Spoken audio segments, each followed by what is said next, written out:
question, and that's a question from Assembly Member Dismore. Londoners still living with dangerous cladding.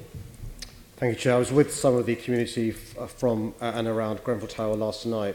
The fire at Grenfell Tower was a horrific event which raised immediate concerns about the safety of similar blocks across the country. At the time, the government promised urgent action, but ministers have been far too slow at every turn. It is shameful that nearly 2 years on they cannot say all such blocks are safe.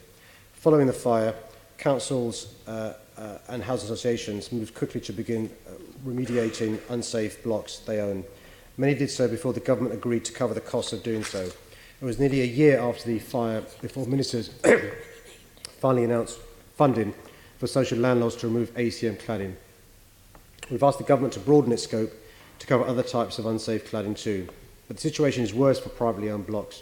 Just 11 privately owned residential blocks with unsafe ACM cladding have been remediated. There remain 164 such residential blocks that still have unsafe ACM cladding, and around half of these are in London. It's shocking that as of the end of April 2019, remediation had begun on just 16 of them. Many people in privately owned tower blocks across London have been suffering from stress and anxiety at living in unsafe buildings, with individual leaseholders facing the prospect of huge bills. It is inexcusable that government have allowed disputes over who pays to delay vital safety works. It took ministers till last week, nearly 2 years after Grenfell, to finally agree to fund remediation work of private blocks with unsafe ACM cladding. It should not have taken this long.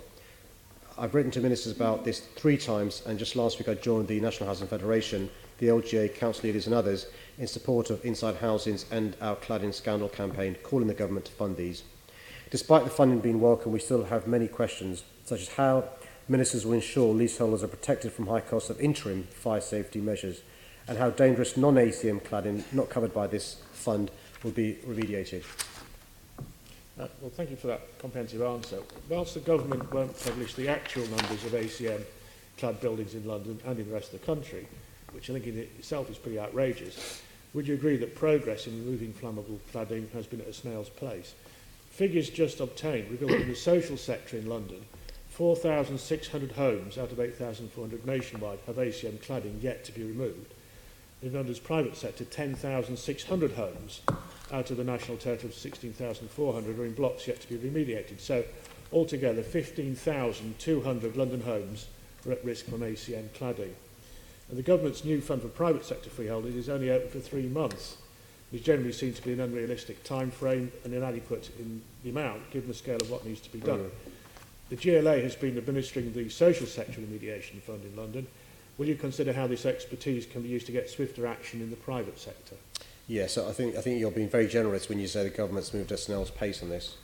We've raised the issue with the government in relation to non-social housing, the scheme, and as part of the discussions officials are having with the government is about how we can help them in relation to administering the scheme. I'm concerned about the 3-month window. That's why it's really important to have a scheme that works. And you mentioned other forms of cladding. London local authorities and indeed the private sector are also facing the need to remove non-ACM fire risk cladding such as zinc composite, copper composite, aluminium honeycomb, high pressure laminates, brick slip systems, reconstituted stone and wood. The government's commissioned a method for testing these cladding systems, but this doesn't measure the toxicity of the smoke released when the material burns, for example. And even then, the testing process was not due to begin until a couple of weeks ago. Will you raise this issue with the government and ask them to explain why they're only addressing part of the problem, and not all of the risks that potentially threaten residents, bearing in mind that it's the smoke that kills people rather than the flames normally? Absolutely, and so we are raising this with the government. So in addition to the snail's pace in relation to ACM cladding, there's the non-ACM cladding that's potentially dangerous, but you're right, there's the toxicity from the smoke when it burns. We'll continue to lobby the government. The concern is they may not make public the results of all this till the end, and what we're saying is they should during the course of the tests making that available so that action can be taken.